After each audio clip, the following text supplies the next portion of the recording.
Coming up on this week's show, a game changer for N64 fans. Ron Gilbert is back with another new game. And the psychology of Myst and The Sims with our guest, Nicole Lazzaro.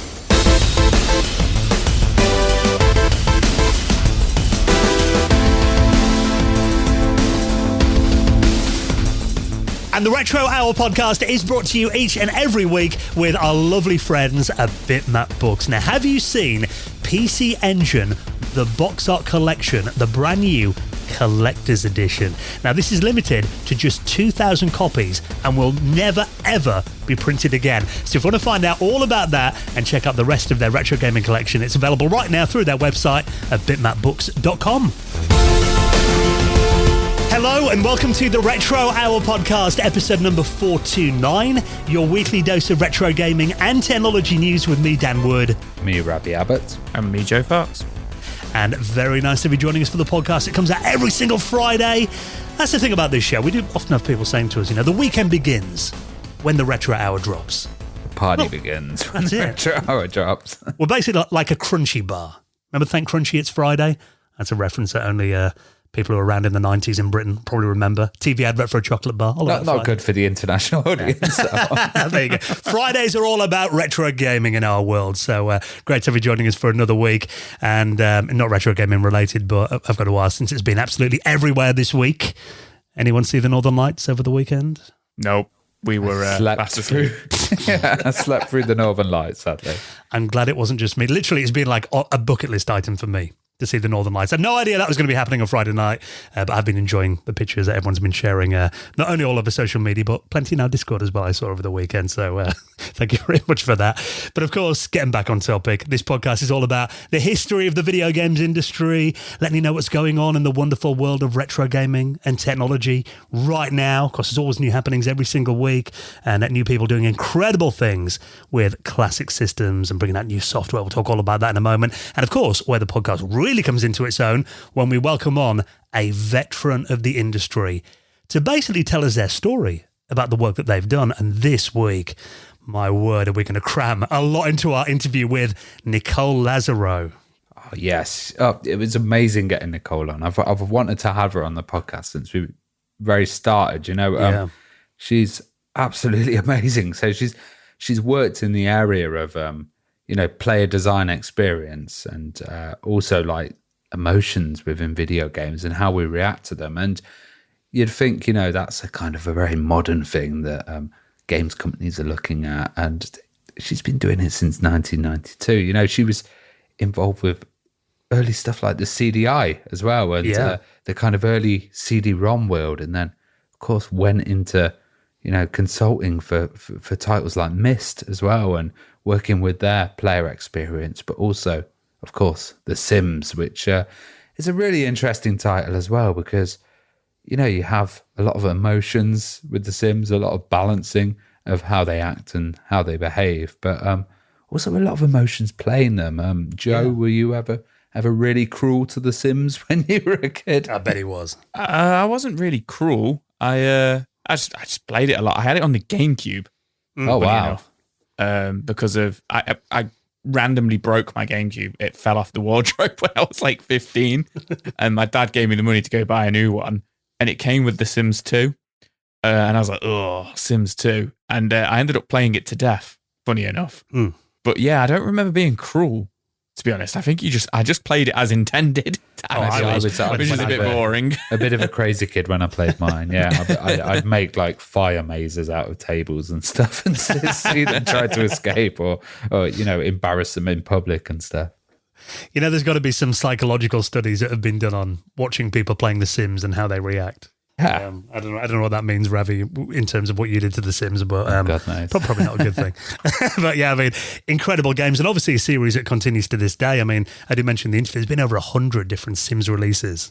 And obviously that kind of spanned out of, we talk about SimCity a bit as well, touch on that, and working with the legend that is Will Wright. And also, you mentioned then, that she worked on Myst. It was actually a sequel that Nicole worked on, Riven.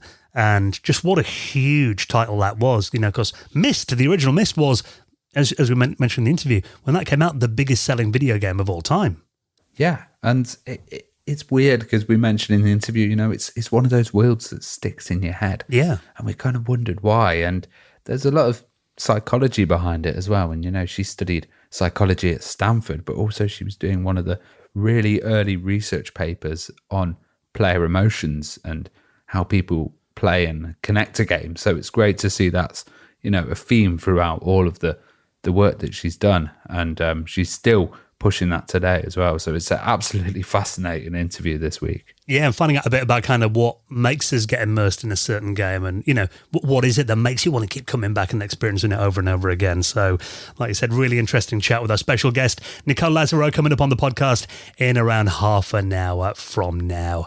So that does mean half an hour to let you know what's been happening in the world of retro from over the last week, because that's what we do during the week. We have a nice little document. We have a Facebook group, we're always looking at keeping our eyes out and pinging messages back and forth, and we save you the job of having to catch up on all the blogs and everything as well. We do it for you. So, and also we appreciate any submissions that we get in our Discord group as well, which is where a couple of the news stories have come from this week as well. So we're going to join our wonderful Discord community. The details to join us on there are on the website at theretrohour.com.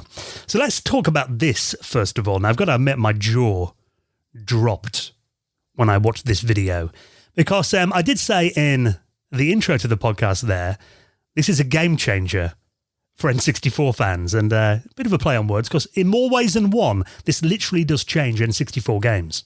This is crazy. So we've kind of covered this a few months ago with the Mario 64 decompiled port. Yes, PC. we did. So this is a new tool, PC tool called N64 Recomp, which dramatically changes the way we experience N64 titles in a modern era. So to put it, for me, now correct me if I'm wrong, this is a tool which decompiles the game and then instantly remakes the game in a matter of seconds, but then ports it to PC for you, and all you need to have is a N64 ROM. That's all you need with this tool.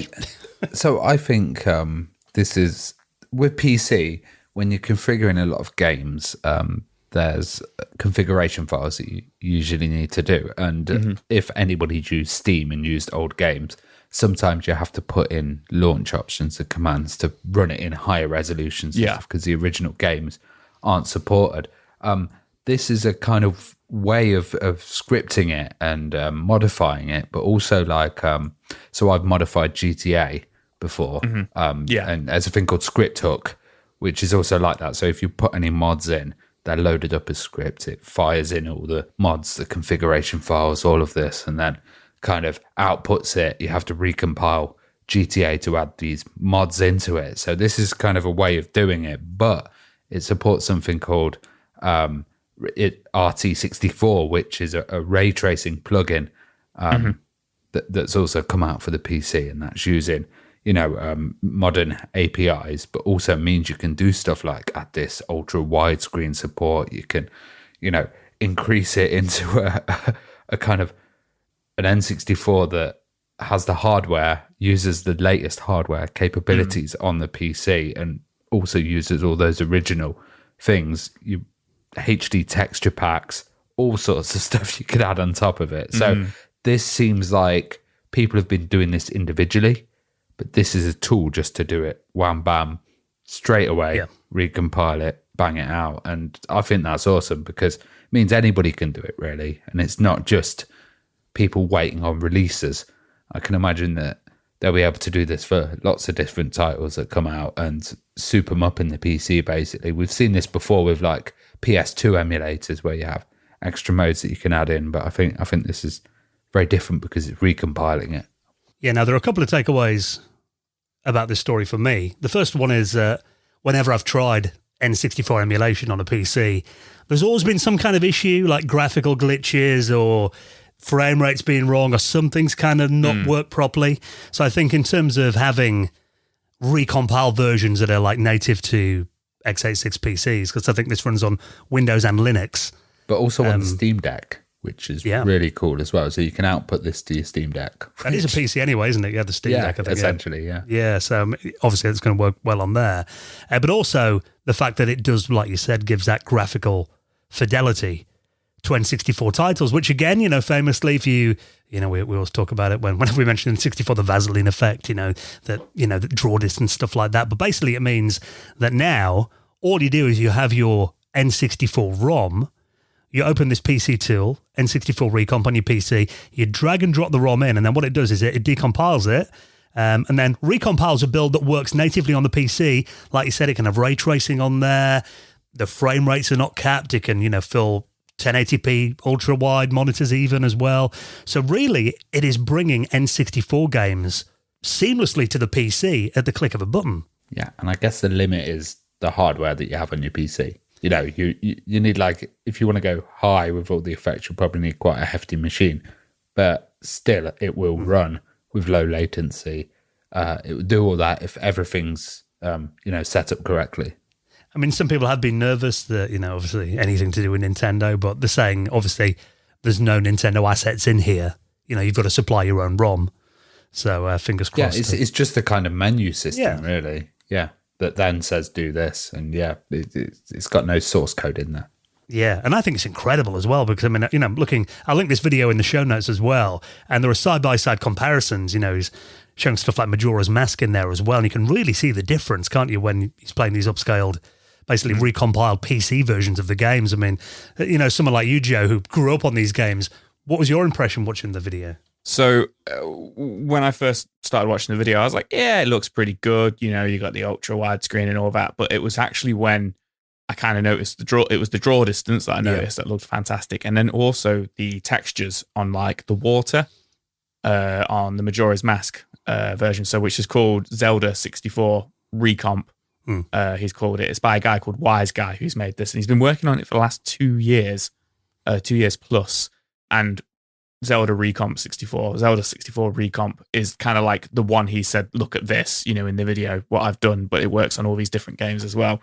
It took me a good, 30 seconds of studying it and just being like, okay, that water looks amazing. Yeah. Okay, that grass looks, fantastic. Oh, okay, the mirror shield on Link's back looks absolutely amazing. And then kind of remembering in my mind's eye, not trying to think of the 3DS version, but think of the N64 version where it was massive polygons and, really angular and square and stuff and it took me that minute to go, what, actually, this is a game changer. This looks absolutely beautiful. I think some of the stretched out textures don't look as good, but, as with Minecraft or whatever, people are going to do ultra realistic ones. I bet you're going to have an ultra realistic HD pack version of, Zelda, and it's just going to look bonkers. I'm imagining GoldenEye looking like that. I'll give you nightmares. Yeah, exactly. But I can imagine there's so much potential with this for people to put stuff on. You could have a Simpsons style one. You could have all sorts. As soon as people start putting that content out there and getting it into this recompiler, it's going to be amazing. Yeah, I mean, basically it gives you, upscaled HD versions of N64 games at the click of a button. Yeah, which I think is absolutely awesome. So, very good work. So you want to check that out. That is available now. It's called N64 Recomp. I'll link it up. And, of course, the video so you can check out what it looks like in this week's show notes. Now, seeing a headline like Ron Gilbert is making a new game is always something that will catch my attention. And obviously, Ron, famous for the Monkey Island games back in the day, probably was best known for. And, of course, he returned to the Monkey Island series with Return to Monkey Island. Back in 2022. And before that did the fantastic Thimbleweed Park, which was basically a bit of a return to that kind of late 80s, early 90s. I love that. LucasArts style, wasn't it? You and I both loved that game, didn't we, when it came out, Ravi? Apart from finding the pixels, the individual bits of dust. That was very frustrating. Yeah. Yes. So, incredible designer, and it's always great to see, someone like Ron continuing in the industry, particularly when he's making something that is a little bit different from what you might expect. Now, obviously, everyone knows Ron Gilbert for adventure games, but it looks like at the moment he's working on an untitled as yet RPG game that looks quite similar to classic Zelda. The articles are all saying it looks like classic Zelda. It looks like A Link to the Past. It does. Don't get me wrong, graphically, and the pixel art of it is absolutely stunning. And you guys are going to be so disappointed with me now because I can't remember his name. But the character sprite in there does look like the main guy from Monkey Island. Guybrush Threepwood. There we go. But I've got a feeling it's going to be more in the vein of like Stardew Valley. Yes, yeah. Yeah, more like maybe it's going to be an RPG, but there's going to be like farming sim or building sim kind of like elements to it maybe. But then with it being Ron Gilbert, it might be more of because he says it's an RPG, but then I'm wondering if there is going to be more kind of like, choose your own kind of path, kind of like situations in it as well, kind of not. Well, they're describing it as classic Zelda meets Diablo meets Thimbleweed Park. And Thimbleweed Park is obviously an adventure game. It meets Diablo, though. Yeah. Like, could it get really dark? Yeah, maybe it could. Just put out this lovely little cute screenshot, and then like the main game is like totally different. Well, apparently there's going to be dungeons in there. There's going to be spooky forests as well. A cemetery full of skeletons. So it looks like it could get a bit dark. I was just about to say skeletons. Yeah. So it could get a bit creepy. That's the thing. I mean, they reckon at the moment it's still in development. He's hired a few other people on, including Alyssa Black, who's joined him as a quest designer as well.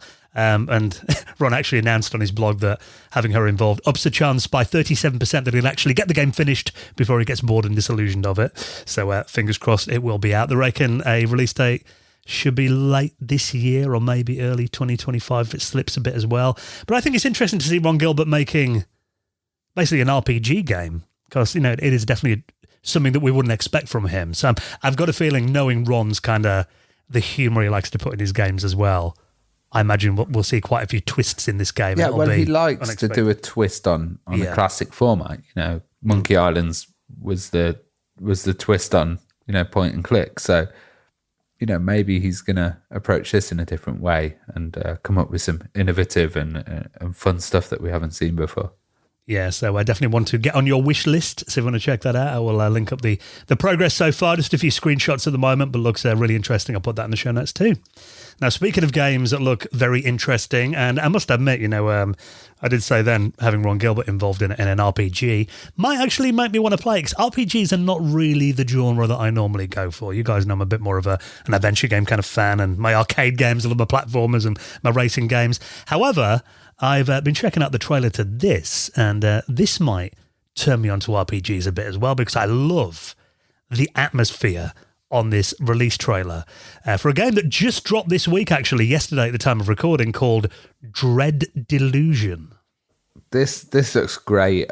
It looks like a old kind of Elder Scrolls, but it doesn't. It looks like it's weird. It's an RPG, but it looks like you've bought the cheapest graphics card and you've gone into the lowest settings on your PC in like 1999, and you're playing a more kind of advanced game, but the palette mode's also been a bit messed up.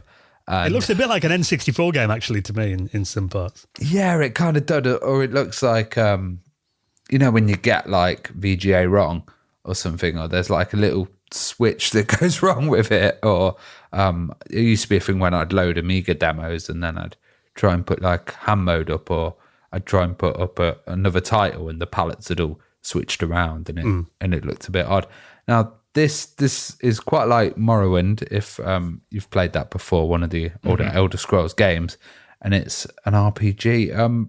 Just looking at it, it's called Dread Delusion, and I think it looks absolutely amazing. Joe, like, this isn't your specialist area, kind of PC RPGs, but what do you think of it?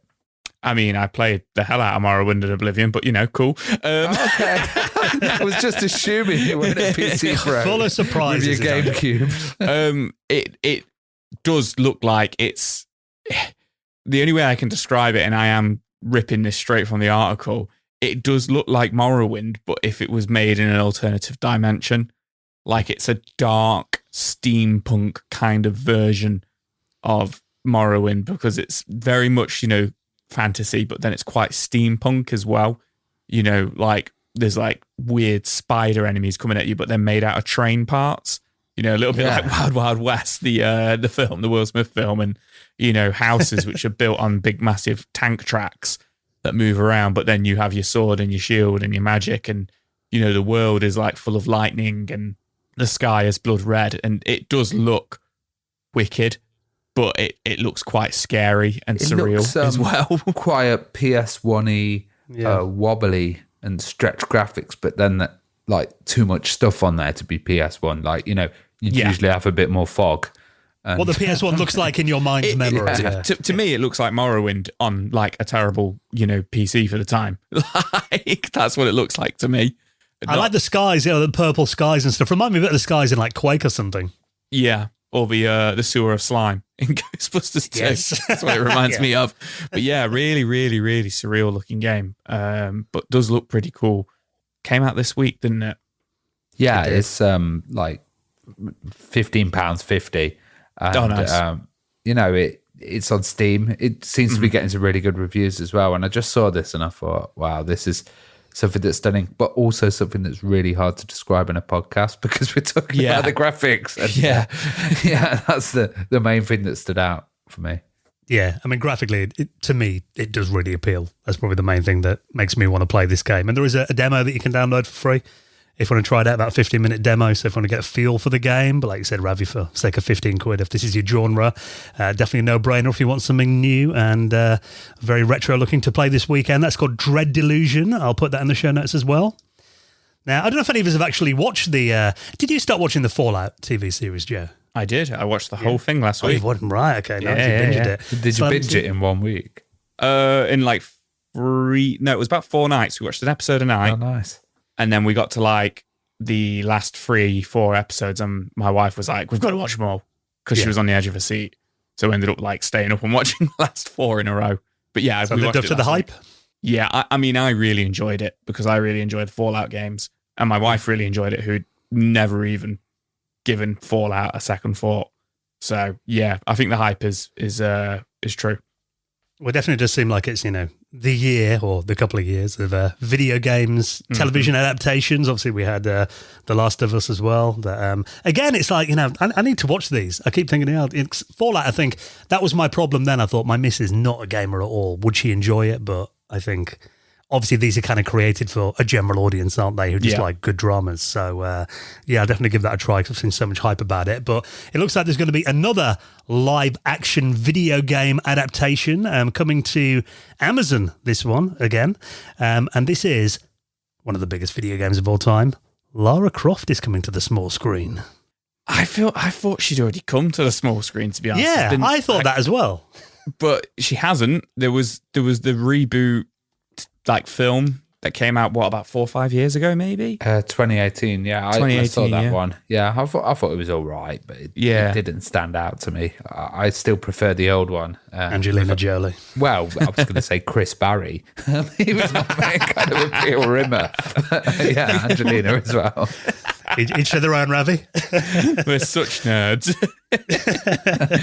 But yeah, Amazon, who were behind the Fallout series, Amazon MGM, have picked this up and they've greenlit it, and they're going to be working with Crystal Dynamics on the complete adaptation of Tomb Raider, franchise to TV show. And yeah, I mean, they've made Fallout work, and Fallout is quite niche, I guess. And I think Tomb Raider, Lara Croft, is a much more known IP. I don't want to say bigger IP, but I think it's definitely a more known IP. Like, if I asked my dad who's Tomb Raider, he'd say Lara Croft. But if I said what's Fallout, he'd be like, "What the hell are you on about?" Kind of thing, or especially before before the Fallout TV show. So I think it will be big. Just I don't think it will grip me as much as Fallout. I'm not as a big Tomb Raider fan as you guys, and Fallout's quite unique. I know the apocalypse stuff has been done to death in recent years, but it's quite a unique story and stuff. Whereas, I don't know, Tomb Raider, I'm about to say it's interesting. So they've announced Phoebe Waller-Bridge as the writer, and she was in Fleabag, which is that really good comedy show, but also she wrote Killing Eve as well, which is a really, really, really good series if you've seen that. I have, yeah. She's been part of like Broadchurch as well, and she was in Indiana Jones and the Dial of Destiny. So I think she's going to have a lot of history around her, and she's a decent writer and wins a lot of awards. So I think they've got some a bit of meat in there for the writing team and producer. That Indiana Jones connection interests me as well. Because obviously, I mean, you know, Lara Croft, we've also heard her described as like the female Indiana Jones. Yeah. So if it kind of feels a bit like an Indiana Jones kind of, you know, movie stretched out over a bunch of TV episodes, that could definitely work. Yeah, and I mean, like you said, Joe, I think, you know, she's obviously a lot more recognisable to a general audience. So I think it will be a success. My brother, it blew his mind that there is actually a Lara Croft Way in Derby, just down the road from us. Where actually named after Brian Clough Way, but yeah, he said, "No, there's not. You're lying." I was like, "No, there really is." So yeah, I'm looking forward to this. This will be one that I will definitely watch. At the moment, it looks like it's just been greenlit, so in the early stages, but we'll keep an eye on that. Lara Croft coming to the small screen. Now, why don't we go even smaller screen? The Game Boy Advance. Now, this is quite impressive. This is a modder who's rewriting Super Mario 64 to run on the GBA. I feel like this was like the week of N64 for news, because there was a lot of other things in the news as well about N64 this week. But yeah, this is a weird one because it's like it's being described as a demake of Mario 64. But then Mario 64 came out in 1996 and the Game Boy Advance came out in 2001. But obviously the Game Boy Advance isn't as advanced as an N64. No, it's more like a SNES, really, isn't it, in terms of the hardware power? I always saw the Game Boy Advance as like it was a handheld Super Nintendo. You know, when I was a kid, I got a Game Boy Advance, you know, I was like 11, 12 years old. And I always saw it as the games that were ported to it were all Super Nintendo games that Nintendo were porting. And then graphically, you know, it always looked like a Super Nintendo. And whenever they did a 3D game, you know, on there, or port of it or whatever, like Doom, or I'm trying to think of all 3D games. Driver 3 Driver they had on there. A Payback as well was another one. Yeah, they all had that kind of like Mode 7 look, or quite pixelated Super Nintendo 3D look to them. So this remake that is being ported to the Game Boy Advance does look quite interesting. Now, because there's a lack of GPU with the Game Boy Advance, it is actually it's not being ported. The code is being completely rewritten from the ground up for this demake, which is being done by a guy called Joshua Barreto. And it's taking him a long, long time. But so far, I mean, it's slow, it's pixelated, but it's definitely Mario 64. Yeah, I'd say it's tough to do 3D on the GBA from the stuff that I've seen. Yeah, absolutely. Yeah, and you can tell, like you said, it is that first level when, you know, Mario's running around outside in the grounds of the castle, and you can jump under the bridge and into the water even in this demo. Hasn't got Mario in it at the moment. It's like a weird red triangle. Maybe that's for copyright purposes. It is. It could be. Yeah. Apparently it is. So I was reading into it. So it's meant to be an elf, that red triangle. Yeah, you can tell. Yeah, you can really tell. It's like a piece from Trivial Pursuit. Yeah. But yeah, he's not put Mario in for obvious reasons at the moment. I don't think we're going to end up with an entire Mario 64 cartridge for the Game Boy Advance, because I just don't think it's going to be able to hold it all. But as a proof of concept, it's very cool. And frame rate wise, it's not too bad. It's definitely playable. Yeah. Yeah, but, I mean, considering the hardware it's running on. And I think even though, you know, we're kind of taking the mick out of the fact that the character is literally a red triangle, it does have a shadow, just like Mario does as well. He does have a little shadow. So, it sold it to me. But yeah, it looks awesome. So if you want to get a little look at that, like you said, I think it's more a little proof of concept, isn't it, to kind of show that it can be done. And obviously, Mario's not in it. He's written this code from scratch. He said he's hoping to release the code basically into the public domain in the future, so people can do with it what they want. So maybe we will at some point get people developing that into a full game. Now the engine's up and running, so if you want to get a little look at that, I'll link that up. And of course, everything else we talk about, you don't have to Google around. I save you the job every week. Check these show notes on your podcast app, or head to the website at theretrohour.com. Right then, patrons, hold tight. We have got a couple of extra news stories coming up for you, including something that's happened on the N64. Like I said, the week of N64 for the first time in 28 years. Our patrons will hear about that in a moment, because that's what we do on the podcast. We chop the adverts out for our patrons, and then because we don't want to give you a shorter show, we give you like an extra 10, 15 minutes of news on the podcast each week as well. Advert free, and there are other reasons to support the Retro Hour as well on Patreon, including our wonderful Hangouts, which another one coming up in a couple of weeks. They're all so much fun, aren't they? Oh yeah, absolutely love the Hangouts. Like, it's also the time that we get to see all the patrons as well because we're on video as well. So it's good. You know, we're usually chatting in the Discord as well. We have our own backers chat channel as well. But yeah, I just love getting together with the patrons. And the problem about it is I always learn about something new, and then I'm on eBay and I'm just sitting there. Like, so I always try and go to the patrons chat with like an empty wallet, or kind of hold back because I will end up buying loads and loads of stuff. Yeah, it's always such a giggle. We just geek out for a couple of hours on normally the last Sunday of the month. So that'll be coming up next weekend, Sunday 26th of May from 8 p.m. UK time. Basically a massive Zoom call. We all get together, nerd out for a couple of hours, have a couple of drinks, always a laugh. We're always very welcoming to new members as well. So if you'd like to come along and join us for this month's Hangout, all the details to join our wonderful patrons community are on the website at theretrohour.com. Okay, then we're going to be talking to this week's special guest inside the world of Myst, The Sims, and lots more with Nicole Lazzaro coming up in just a moment. Before we do that, let's take a quick second to give a massive thank you to a regular sponsor of the Retro Hour podcast, and we all know the noise by now. The beautiful sound of making money. That's thanks to this week's sponsor, our friends at Shopify. Now, Ravi, you've got your big Amiga show coming up next month, and you said you're going to be getting the Shopify handsets ready, the little point-of-sale systems ready for it? Yeah. And, you know, it's great because I want them to be like fast, easy to use, you know, efficient. And it's really good to have somewhere like Shopify as well. But then also I can, you know, share stuff that I'll be selling from the store if I've got any stock left or anything like that on Facebook and Instagram and all over TikTok, and then sell it online. You can. Well, that's the thing about Shopify. It is the all-in-one commerce platform to start, run, and grow your business. Because, you know, everyone at the moment is doing it. Everyone's got a side hustle or even becoming their own boss. And Shopify has got everything you need. It is revolutionizing millions of businesses worldwide. Whatever you sell, whether in person or online, they cover all your sales channels. Now, we mentioned those shop-ready point-of-sale systems. You might see these little card readers. You all see them now, you know, when you go to even like our village fates that we have on. People have got that because no one carries cash anymore.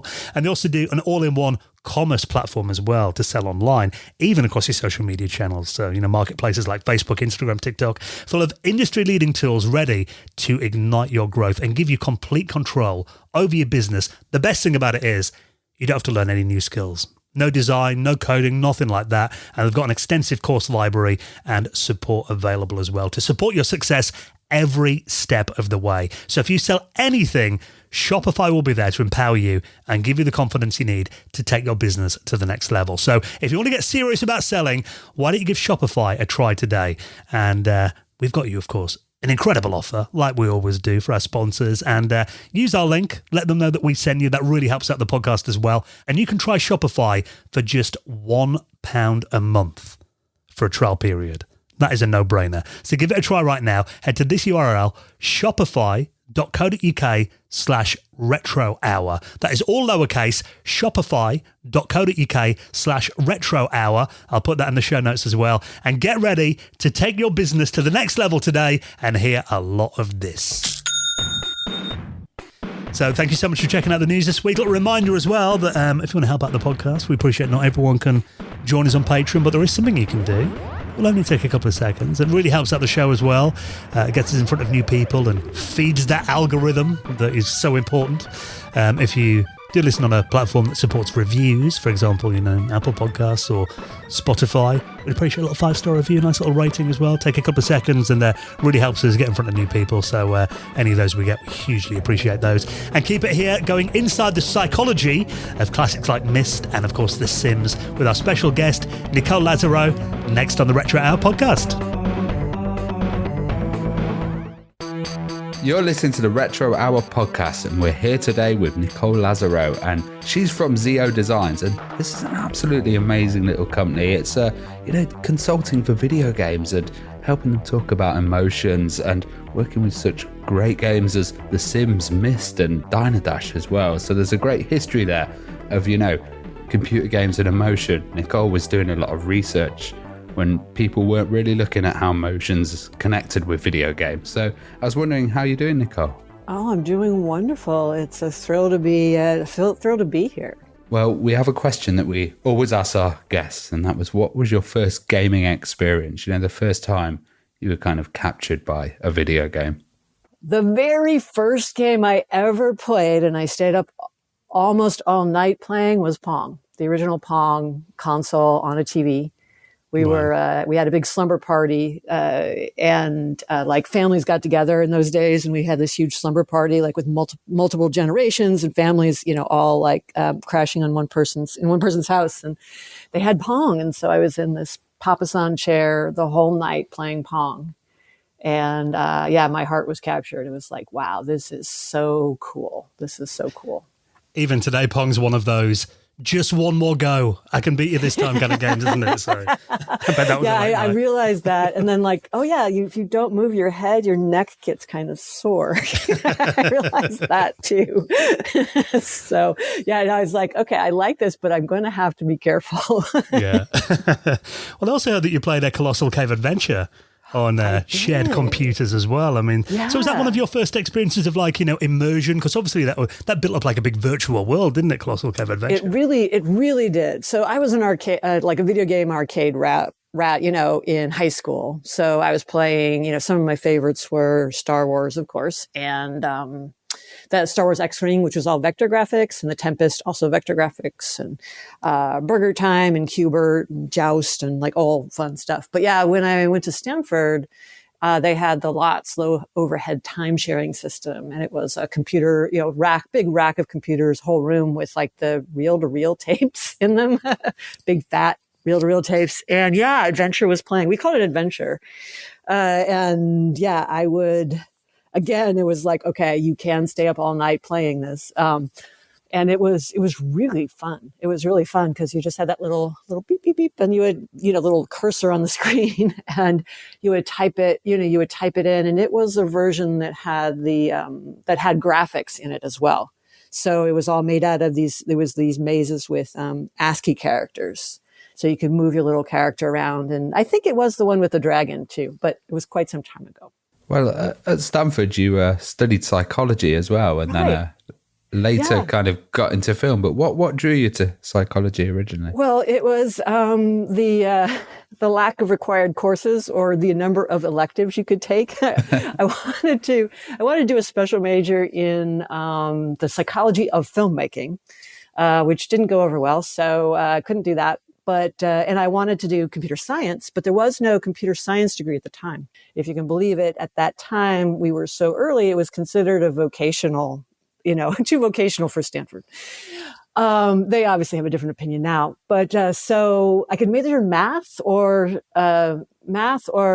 philosophy, formal systems. And it was like, okay, neither of those sound very, very good. So I'll do psychology because I got lots of electives. And then I will basically major in psych, take the film production core, so I would learn how to make films, and then I would take a bunch of computer science related classes. So that's what I did.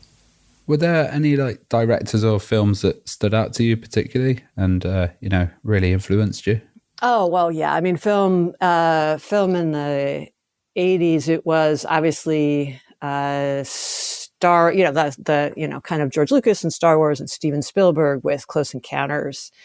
Jim Henson with the, you know, obviously Jim Henson on TV with the Muppets, but also the Dark Crystal and some of those others. Just there was a lot of wild fantasy films in that era, and my heart was captured by being able to tell those stories. But the challenge kind of was other worlds as well. Yeah, they really built worlds. And since I had, you know, I had in a sense, and this inspired my, you know, my later career too, is since, you know, they really inspired, you know, they created Wonderland and these different Wonderlands that you could go into. And you know, and I actually, having spent about 5 years as a kid in overseas in the Mideast, you know, I grew up in Wonderland. I grew up in real life, you know, riding camels, and climbing pyramids, exploring fire temples, and all that crazy stuff, Indiana Jones stuff. And I wanted to experience that in real life. And so in high school, I would go to a film and I would want to with my friends, and then I would want to like not leave the theater, or I wanted to like go into a space that was still that world of the film and just hang out with my friends and be in that world still. I didn't want the story to end. And it wasn't so much that story ended, but I wanted to continue the adventure somehow. And going to you could go to the arcade and play like video games, that way, but they weren't necessarily games from that film, and so it was really challenging. And so that's kind of what inspired. I wanted to do that. I also wrote fiction at the time. You would call it fan fiction today, and or my original stories too. And then I wanted again. It was too solitary. I wanted to bring my friends and have that shared adventure together. Well, one thing we saw in the 80s was the home computer boom. Suddenly, computers became affordable and people could get them in their homes. So what was your first computer and why did you choose that machine?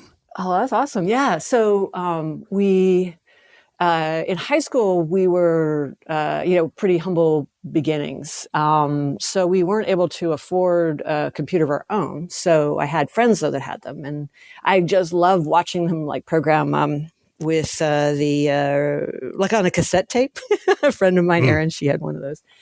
But it was, so it wasn't until Stanford, actually I graduated Stanford. Someone gave me a graduation present of $1,000, a little $1,000 check, which was like, wow. And they had a student special. So I bought myself an Apple Macintosh. Was it Pro at the time?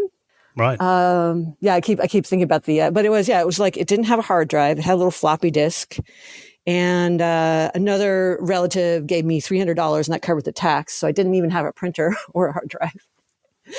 And so, but I had my little Mac Plus. That's what it was. It was a Mac Plus.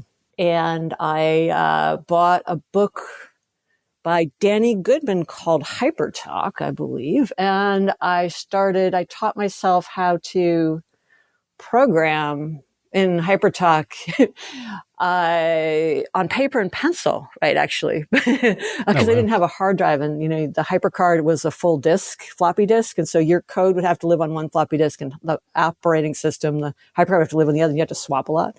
So I taught myself how to write HyperTalk or whatever, that language.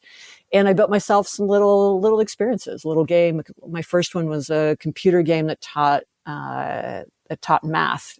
Multiplication. I kind of hacked how HyperCard worked and created that.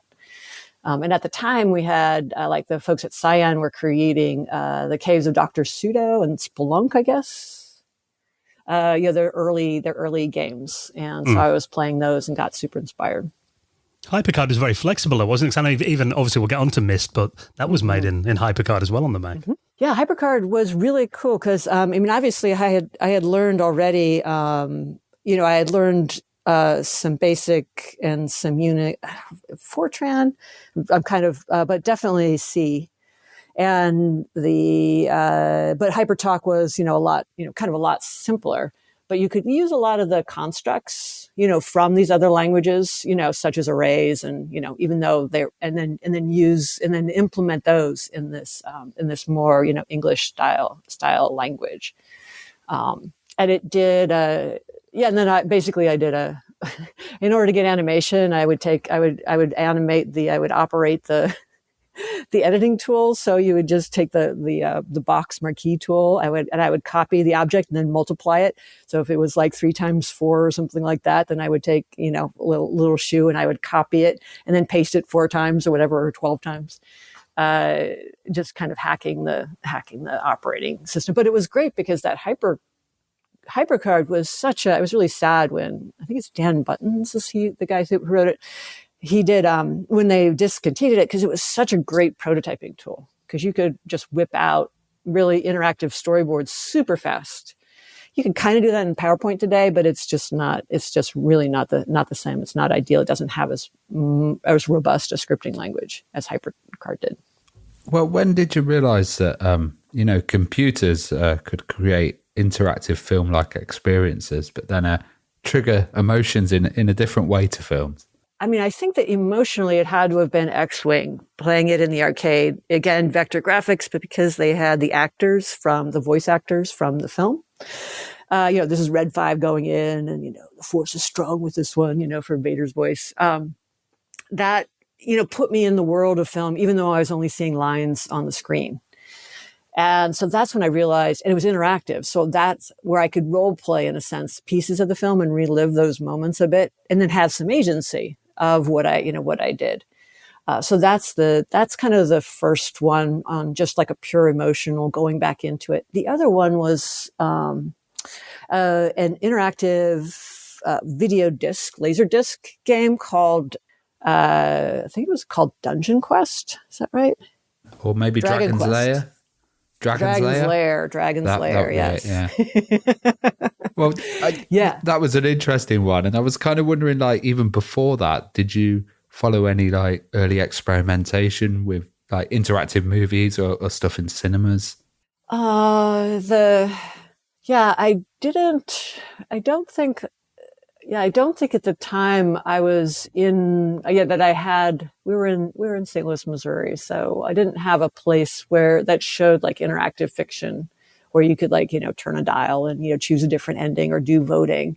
Although, obviously the Rocky Horror Picture Show was its own thing. And that was interactive in a sense because you had live audience on stage, in front of the film that was playing, but you didn't have much agency in terms of changing events. There was some experimental stuff, though. These are real early days with fan science fiction conventions. This is when science fiction conventions, I think, were just getting started. So there was one called Archon. So St. Louis, Missouri, we have the Arch, and so it was called ArchCon or Archon. And they had several of those kind of films where you could, where we would watch it, I guess, on videotape somehow, and then you could choose an ending, or you could choose like where the characters go. They had these interactive kind of theaters, and it was all homebrew stuff, which was kind of fun. Well, going back to the work that you're doing on your Mac, then when you got that, doing these interactive games yourself in HyperCard. At what point did you decide that you wanted to basically make that a career then and get involved in the industry?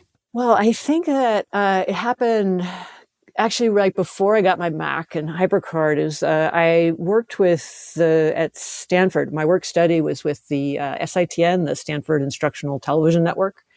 And as part of that, they actually had some professors, we would, video record courses for, Silicon Valley. So I got to like audit tons of science and engineering classes and computer classes too, because I would videotape them. But we did one for the law. I can't remember the professor's name, but one for the Stanford law group for their courtroom procedures.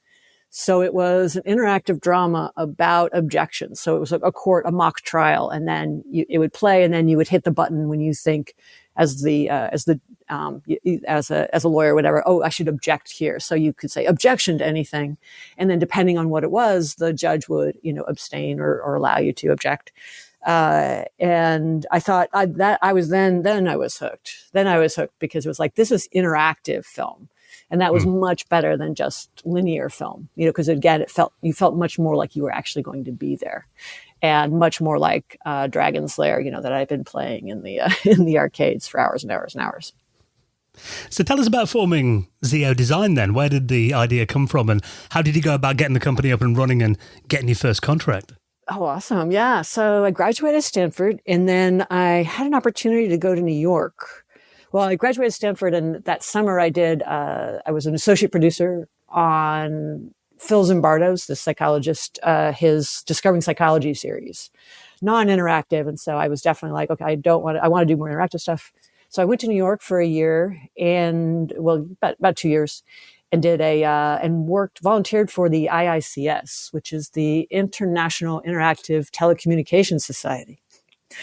And the whole idea of interactive telecommunications was amazing. It was something super new. And so every month we would have some new video disc or whatever. And my very first project was, I did freelance work.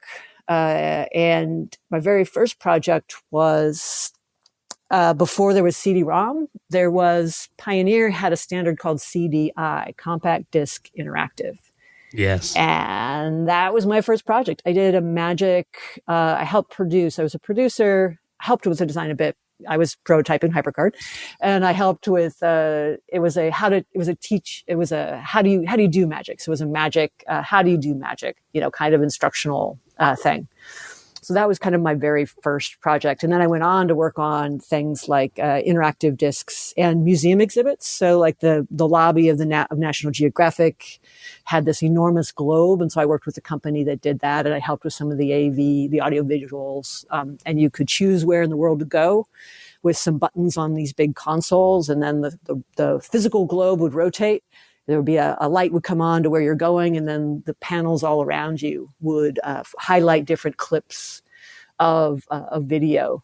The same group did the Nixon Library, actually. Right. I don't think I was on that project, but there was with the Watergate tapes and everything. So we had transcripts of those, which was kind of interesting at the studio for a while. It's interesting to hear that you developed for the Philips CDI, because I do remember seeing that system in like stores at the time, and being interested in it. Because I thought it's not quite a video player, it's not quite a computer, it's not quite a console. It's kind of somewhere in between.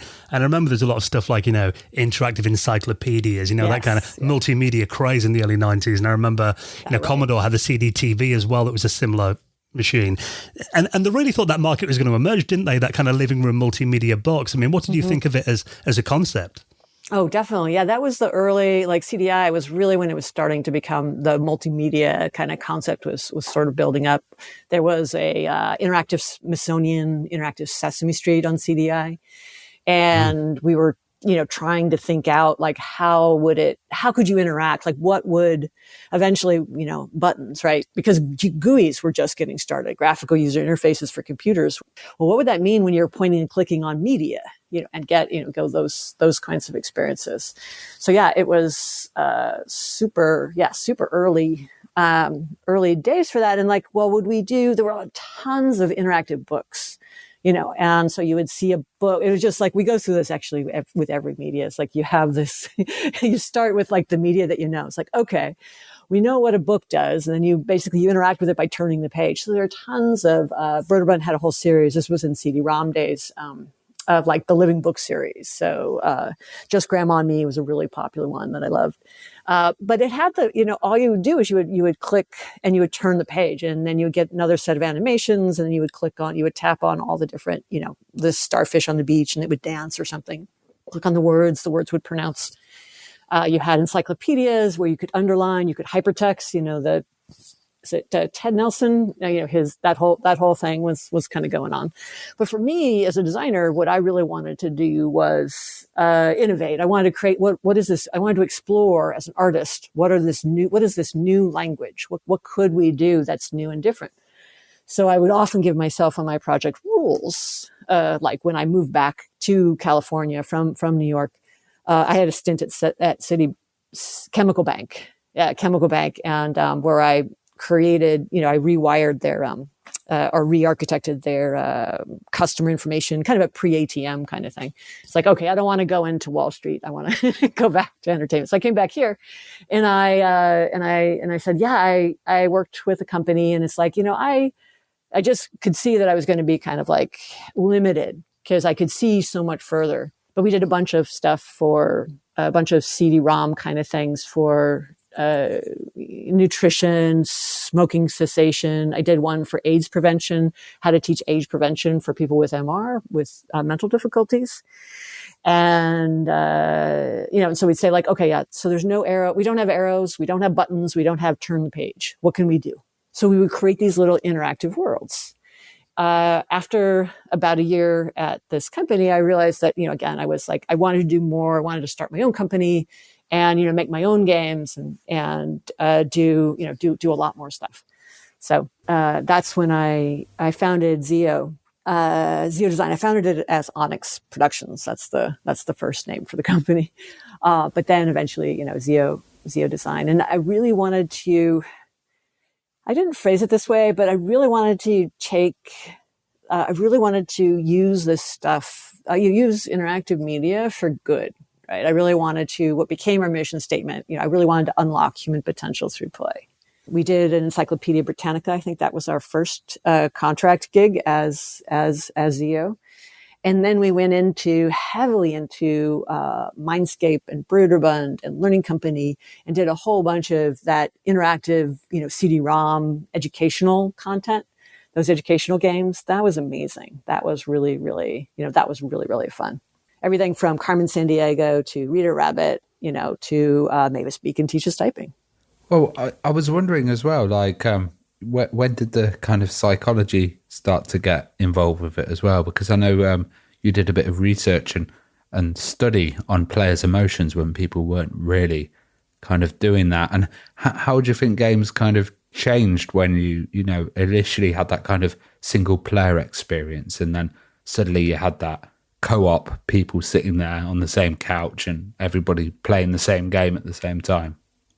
Yeah, well, what we did because of the background in psychology, I realized that getting customer feedback for designers from players was super important, and usability in the software world, non-games, just usability in the software world was starting to rise with, Nielsen Norman, Don Norman's book, and that kind of thing. So I decided to take some of those ideas and apply it to games. So through Broderbund, we started to work on the Myst series. We started with Riven, which we actually were the localization studio. So we did 3 localizations for Myst 2 Riven. And then we did user studies, so player studies, with a bunch of folks. Myst, the Myst series being one of them. And we realized when we had them in the studio, or we had, a game like Diner Dash or The Sims, is that there were a lot of different, what created engagement was really like these emotional states. I had, the same year I founded my company, I co-founded the multimedia studies program at San Francisco State. And and when I taught an interactive design class for interactive media, I realized that some experiences, people would just play forever. They would just interact, and you just wanted to do more and more and more. Or some experiences you would play for about 5 minutes, and then it's like, done. And this was true for games and also non-games. So there was something happening psychology-wise that made you want to continue. And I realized that it was more than just a Skinner box. It was more than the psychology of the casino. There was other stuff going on. So that was kind of my first inspiration for applying psychology. So I developed a lot of practices we take for granted today, because not only did people at the time not really consider emotions that important, both frankly in psychology at the time too, as well as obviously in games for sure. But they also didn't, they didn't value players or player feedback very much. But of course, that's much different today. Mm. And then in 2003, I think fast forward a bit, I asked a panel at GDC about how, and these were some of my favorite people in games, my favorite designers, what would it be wouldn't it make sense to, would you be interested, would it make sense to ask players what they found fun? Would it make sense to look at players and, see how they feel, how they respond to the games?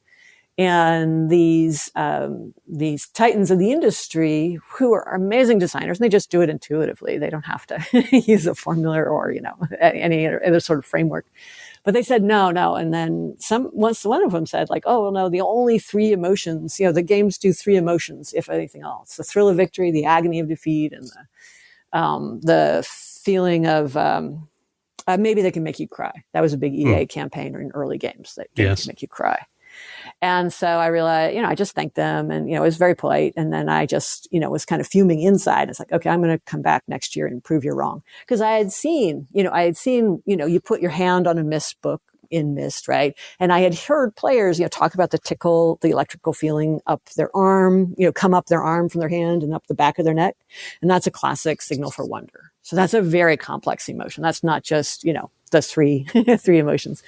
So I thought, okay, I'll get my, so first I went around and tried to get one of my clients or some of my clients to fund the research that I would need, because I know it would have to be a fairly large study. The initial round was about 60 players, which is quite a large one. But none of them would step up to it. Why would we play? We just want, if we're going to test, we're going to pay for testing. We're going to test our games, not anybody's games. So I decided to self-finance the research. I don't know, take a sabbatical is not the right word, but I decided to devote a lot of time for about a year to actually run this study, because I'd been already like researching emotion and product design and that sort of thing, and realized there was a huge gap. It was very important to how people respond to technology, but yet not very well studied. Yeah, I guess it was just kind of getting your point across in those early days, wasn't it? And making people take it seriously. Yeah, I was very nervous in 2004 when I presented the 4 Keys to Fun at the Game Developer Conference. I had printed out little cards that showed the time in the room, and that was my talk. And I had handed them out to, Ralph Koster, Will Wright, Jesse Schell, like all the big folks, and all my, these were a lot of people that I really respect in the industry. Yeah, and then they actually, a lot of them showed up. But yeah, it was not, I was really nervous that people would be, that people just wouldn't understand. However, I also felt it was a very important message to bring, because I didn't want the game industry to fall down into where Vegas went, where Las Vegas went, which is, the sort of clicky, highly clicky Skinner boxes. Because on one hand, game designers love psychology in a sense. And then the really well documented psychology of engagement is, the stuff that had been funded by the casino industry. And so behaviorism and,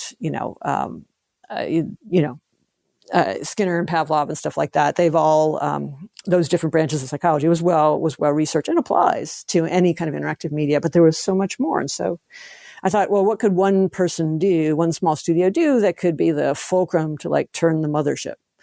And so I thought, if I did this study and then released the results for free with a very actionable, framework for people to do that based on, it created emotions based on what players love the most about games, and then was measurable in the lab by researchers. And then fourthly would be that game designers could, have levers, to move. And so that's how the 4 Keys to Fun was released. It was released to the world. That was the idea, so that we could have some tools and language for what could come. So again, it kind of goes back to when I was talking about Wonderland with how I grew up, is that at the turn of this century, so in 1999, a couple years before that GDC, I was, sort of standing on top of a temple in the middle of the Egyptian desert. It was a hot, dry day, and sun was beating down, parching my lips, and I reached down for my canteen, but I stopped, because there on the top of the temple, like looking at my feet, someone had carved a game board. And I thought, wow, 2,000 years ago, 2 people had stood where I stood and thought to pass their time with a game. And I wondered, what would those people think of the games we've played now? And then what would, maybe looking forward to the year 2020, which was 20 years in the future at the time, what kind of games would I want to play then? What were the emotions I wanted to feel? How did that, interactive cinema, how did playing with friends feel? Adventure that you could take your friends on. How would that feel?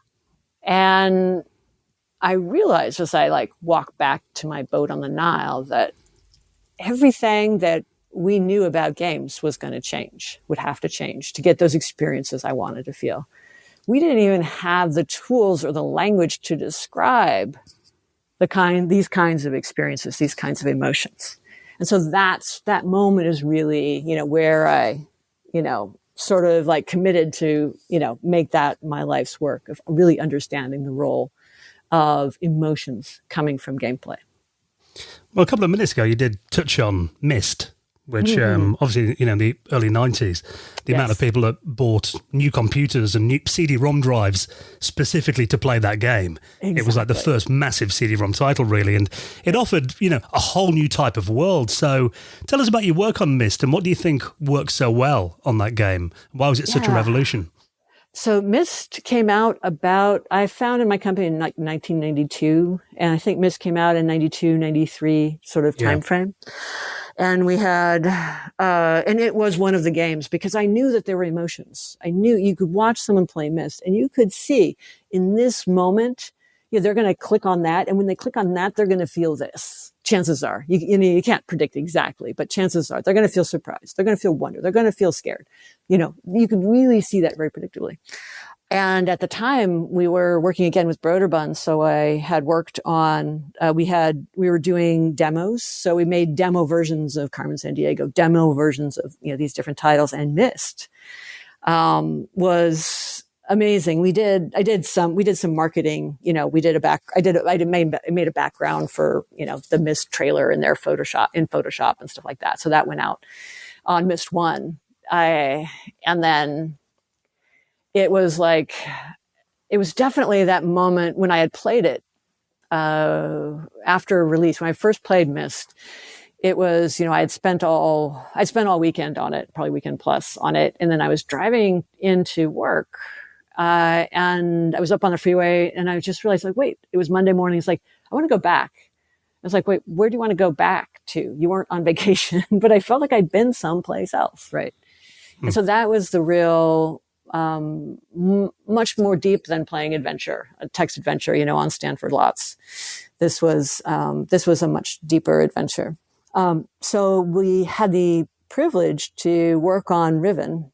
And so my role there was, we were a localization studio. So we localized, all of those books, all the journals. The Gens Lab journal changed right before the end. It was no, but we did that, and to translate all those languages. And then, I guess we had about 13 days between Gold US Master and then International Gold Master, because we wanted to ship they wanted to ship a simultaneous release. We were the only localization studio to do that. So we did it for, three markets. And having the ability to, be as part of that team and part of that effort, and having access to all of that content and see how it all went together, was super inspirational for us to create our own virtual worlds. And then later we worked on a couple of other Myst titles, like Uru and Myst 5, where we did player testing. And then so that deep dive into the gameplay. So it was basically what moment to moment, what were these experiences, again and again and again with dozens of players, and then working with the team at Cyan to, facilitate their interpretation of the data, was really amazing to see inside, their creative process. And then also how did Myst really work? How was it, it wasn't just that it was 3D, it wasn't just, the story. What was it that would, that created engagement in this time frame? You couldn't have interactive NPCs running around in 3D animation, right? You still were in either, small windows of video, or small windows of video that were disguised to look like full screen video. Or I guess the Presto Studios, they were doing the video tube kind of things, but they really weren't the interactive stuff that we see today. And so environmental storytelling, I think, was probably my biggest takeaway from working on the Myst series, with Cyan. And that was that if you think about, it's especially apparent in the first Myst, where they would tell, it was kind of like in traditional storytelling, you have character arcs, the character at the beginning is different than they are at the end. And in interactive fiction, though, you want to be able to have people choose and make choices. And so the characters were more like onions, sort of like character revelation. So the characters would reveal themselves, bring me another blue page, and you would reveal more about the character as you go. And then with the places that you went to, there was this other layer of storytelling where it was environmental storytelling, where the environment you were in a personal space of one of the characters. And you would learn oh, this one is really cruel, or this one is really greedy. And so you would learn about their interests and their flaws. And and it was interactive because you were just uncovering more and more of the, gradually revealing more details about each of the characters and what had gone in the past. And so I've taken a lot of those lessons into what we're working on now with Follow the White Rabbit Tales, which is a mystery adventure, so that you find out about pieces of this mystery, in little bits. And so that you create in your mind, in the player's mind, you sew it together. So it's not a linear narrative. Yeah. It was really weird, Myst, because, it was quite primitive, the first one, but it had such an atmosphere, and you're completely right. It kind of captures the space in your mind, and you want to be in that world again. It was really, really interesting as well with the soundtrack and the whole kind of atmosphere. And what was it kind of like working on Myst 2 with the added FMV elements and the kind of non-linear feel of it, where you had, you were put in a direction, but you felt like you had a bit more kind of freedom. Yeah. So they had this. It was amazing because with Riven. Again, I played it in a weekend, and I had to play it with some of the palettes being broken. So there was a color puzzle at the end. And the palette, you do super palettes at the time, right? So there's 256 colors. If you choose your ranges, like 3 ranges of colors, you can get like a lot more colors. So you get the feeling of full color, but you're still only really 256 colors. Anyway, and then if you get the super palette, if it broke, which it did, then, and this is a pre-release, this is not before. I was like, oh, wow, how am I going to, okay, that is purple and that's supposed to be yellow, even though, whatever. And those puzzles were tricky enough even when it worked properly anyway. I found. I know. I know. It's like, oh gosh, I felt so chuffed when I was like, yeah, I felt really great when I was able to actually solve it, even though the colors were off. But I'm sorry, that's, that the title is amazing. And it is I think there was something I really, really liked about those Mysts were that the ones that Cyan did was that because of it's sort of a slideshow in a sense. You click and you get a new view. You click and you get a new view. And that rhythm, that repetition in rhythm, which is a mechanic in the 4 keys called serious fun. It's the 4th key.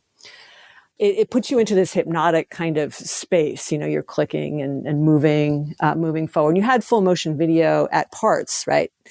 And that meant you would get on the gondola and you would whip around the island, and it made it much more feel like a real place. But that stepwise thing I felt was really amazing. I interviewed them. In Game Developer Magazine, there's an interview, an article I did with them about developing of Riven. I flew up to Cyan and got to interview them, and they talked a lot about how they use that click and move forward, or click to look left, or click to move right, is they didn't want people to just run through the environments. And so these extra clicks slowed you down, and in a sense, in their design philosophy was, that it slowed you down so that you could really examine and look and not just chew through scenery. And so that created more of the experience that they want, because there's a big sign up big post sign up there, which is, the journey is the reward. And I really love that as one of their core design philosophies up at Cyan. It's just amazing. We're talking about other huge franchises that you've worked on. The Sims, obviously, still massive to this day, and also got a huge focus in balancing emotions in The Sims. So how did you get involved with that series? Yeah, that's amazing. So we had already worked with the Sims group, what became the Sims group. The Sims. Before there was the Sims, there was Sim Ant, Sim Earth, lots of different Sim titles, SimCity. The success of SimCity then brought a bunch of, they did a bunch of spin-offs. Not all of them made it to market. And so we did a bunch of what we call play shops. So I worked with the teams to create, doing, design exercises. You kind of call them design thinking, I think, today, but this was way before that trend. So we got a chance to work with the Sims on The Sims 2. So Will Wright had actually I invited him to the 4 Keys talk in 2004. And he was really, really excited. I gave him a worksheet that I had built for the event, and he distributed that to the team. And then we came in and did some more consulting with them on the Sims 2. So in Sims 2, what they wanted more of a cinematic feel, and the the feeling of like kind of a little bit more like a, TV sitcom sort of thing that you were watching. So they changed the camera, kind of the camera angle. They were experimenting with that. So how would that go? And so I was talking a bit about film language with them. But mostly what you would see is that was every year, every edition, The Sims changes a little bit. And for that year, they had the hopes and fear meters. And so you could, min-max the relative health of the different characters, not just the health, but their emotional states. And so that came, that was really amazing, because that was very similar to what we were teaching, what we worked with them at the time, which was these emotion action pairs coming out of our research on the 4 keys to fun. So what actions would the players do, and how would the player feel afterwards, or before, during, and after? That's a very core design pattern for all of the Sims. And that's something that we were having a lot of fun with the team working out for on our in our workshops with them. Yeah, because I think a lot of people would just play it in total different ways. Some people would like nurture and care for the Sims, and some people would be completely cruel and try to kind of be horrible to them, or make them completely have a breakdown. So it added a total different kind of dynamic that game did. Yeah, and then what Will Wright would always tell the team is that if you do this, how would the player feel? So if they do any action that the player would take, how is the player going to feel afterwards? So making sure that there was a big emotional response is important. There's a great video on the vaults. I was there at I think I saw it live, but at GDC on artificial intelligence in The Sims, and that was big A, small I. He said, the presenter said, I forget it's the producer's name, and it was there's just a lot of it's not AI like we think of today with generative AI, which is the big hotness, but there's a bunch of he just showed these huge charts of, well, if the player did this and that unlocked these other things, it unlocked this, and so on. So these huge logic trees that drove a lot of the narrative. So if your character gets curious about the stars, you give them this telescope. You give them the telescope, they get curious about the stars. If they pursue that for a while, they eventually get the alien abduction. And so it feels kind of like narrative. It feels kind of like a story because of that progression, and the progression comes out of the player actions. And you could also kind of create that fantasy world as well. I saw at one point there was this software where you could put your own face on The Sims and stuff. And, oh my gosh, yeah. That would probably be really dodgy these days. But I can imagine people, maybe ultimately doing the job that they always wanted to do, or kind of living in the house that they wanted to do. So, playing out some fantasy. Yeah, absolutely. And I think Will Wright's got a number of great talks. I've seen him on stage about how The Sims people would role play, create stories. So some of the story, they would stories, and then early machinima kind of things where they would, create narratives and then work things out. So they have, a challenging, they're in a challenging relationship. So they may role play that using The Sims as a way to process, how they're feeling in real life. Well, you mentioned Will Wright there. What was it like working alongside him? Yeah, he is amazing. One of the titans of the game industry for sure. He is just so brilliant. The thing I admired the most about Will, especially in those days, is that here he was, like one of the most famous people in games, and he would be at GDC with a notebook, going to tons of talks and taking notes. He was always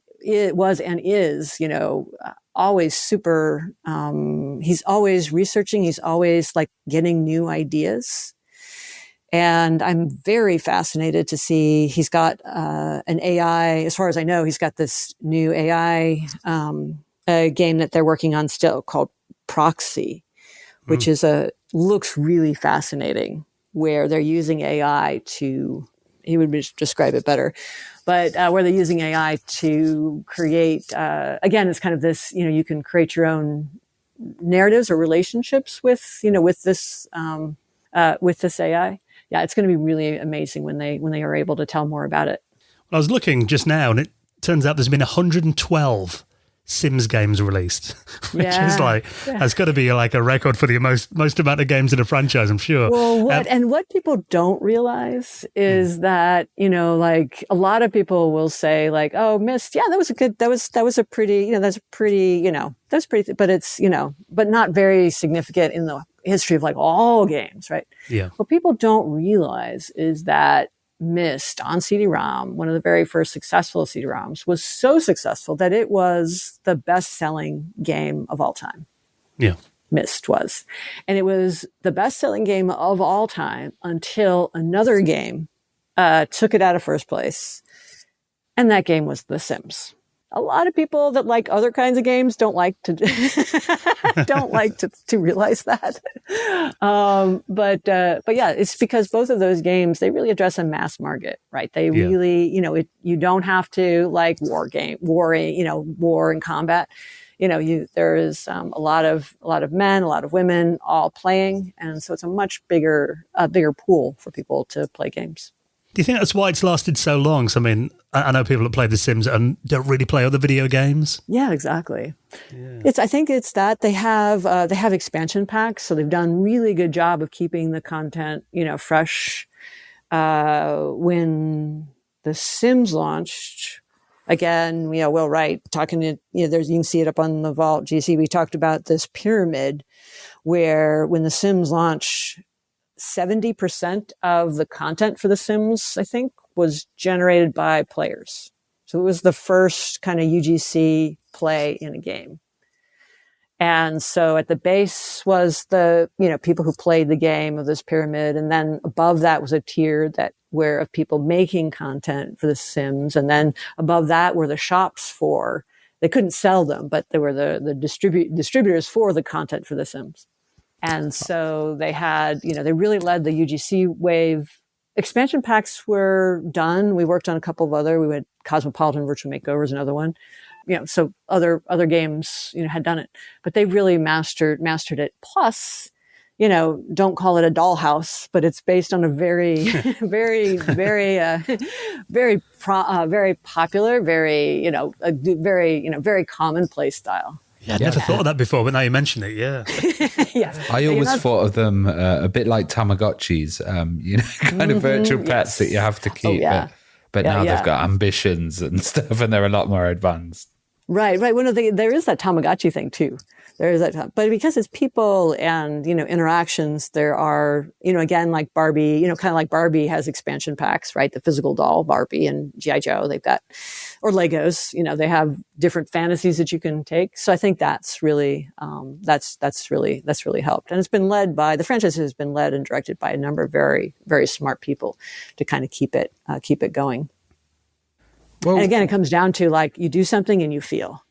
So there have been other sim-like people simulator kind of games, but they really haven't mastered that core loop, that attention to detail in terms of how players are responding to different moments in the game. Well, I know you've done a lot in the VR and AR space as well, and I was wondering, kind of with these kind of emerging areas of play, what types of play do you think we might see in the future? Oh, great. Yeah, that's a really good question. So on one hand, we have VR and AR. So we have these fully occluded virtual worlds that are 3D. You have the AR, more mixed reality experience. We have 3D virtual stuff that's projected onto your real world. So you have that technology, and which is great. You can talk about that, but really, what it comes down to is you really want to have that emotional experience. You wanted to have that feeling of adventure, and so that's what's really driving our game with Follow the White Rabbit. It's a mystery adventure. You play in your real room with your real friends. So we start in VR, and then we're, in future episodes it's episodic. So in future episodes, we'll be opening it up. So it's in your room. And you can go to these places. So if you think again, like where I grew up in Wonderland, and I grew up in all these different, traveling a lot of places. And so each of the episodes is an escape room that happens in one of the cities that I grew up in. And so we go from Paris, we go from Paris to Iran to, Japan, China, the pyramids of Egypt, that kind of thing. But so the future where we're going now, I think with AR especially, and I'll be talking about this at the GameSpeed Summit next week, is the ability to project these games, into your real world in a way that creates an adventure you're sharing with your friends. Sort of, it's going, if you can think about a continuum, the first generation of these mixed reality games is kind of like a Princess Leia hologram, from Star Wars. It's, floating. It's the Pokemon Go, a little floating, virtual character. But the next stage is really more like Star Wars chess. So it's a board game, a 3D virtual board game, and you have a shared board, and you can play games with your friends, and that's kind of like Tilt 5, for example, which is really great if you haven't tried it. AR glasses that you can play, and there's a lot of interaction. Is that Jerry Ellsworth's? Yes, that's Jerry Ellsworth. Yeah. We've heard a lot about that. We're big fans of Jerry's work. Yeah. Oh yeah, she is amazing. Tilt 5 is amazing. Yeah, it's great because if there's the 4 keys, you can actually see the other people that you're playing against or playing with the glasses, because you just feel like you're more present in the room. You don't have, you feel like you're actually there with them, and as opposed to like looking at a screen and you have your friend like in the side, you just see them sideways. You look right across the table. It's amazing. So that's that second phase, and then the third phase is what we're working on, where the AR elements are in the world around you, and you're interacting with them and playing this game, the shared game, together. And I think that it's both. So it's both the world and scene understanding. It's that, plus it is this natural, the most fun thing about any game really is the people. It's really all about the people. There are more emotions in social interaction than any of the other kind of interactions in games. And so having it be multiplayer is super important and super fun. I mean, not just you have to. Solitaire is still a great game. And, sometimes you just want to be in your own little world and not interacting with your, rambunctious friends. But, having the rambunctious friends, like a mystery dinner party, is just awesome. And I think that's where, games can really take us. And I think it's an opportunity to think outside the box in terms of gameplay as well, because the industry has, like when I released, one of the motivations for the 4 keys in 2004 was that the games had gotten pretty stale, in my opinion, that they had there were only 4 or 5 different kinds of games.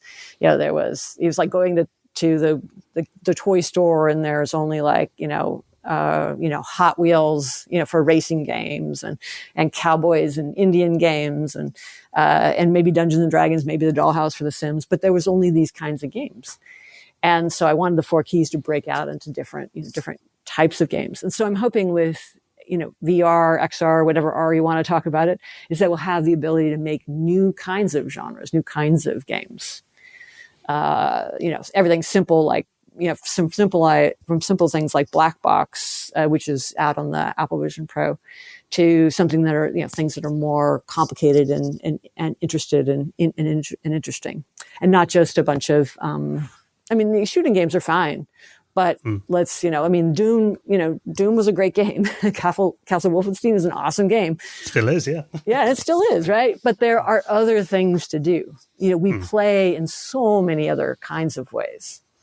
So, and I think that it's healthier to have a diet of different types of games as well.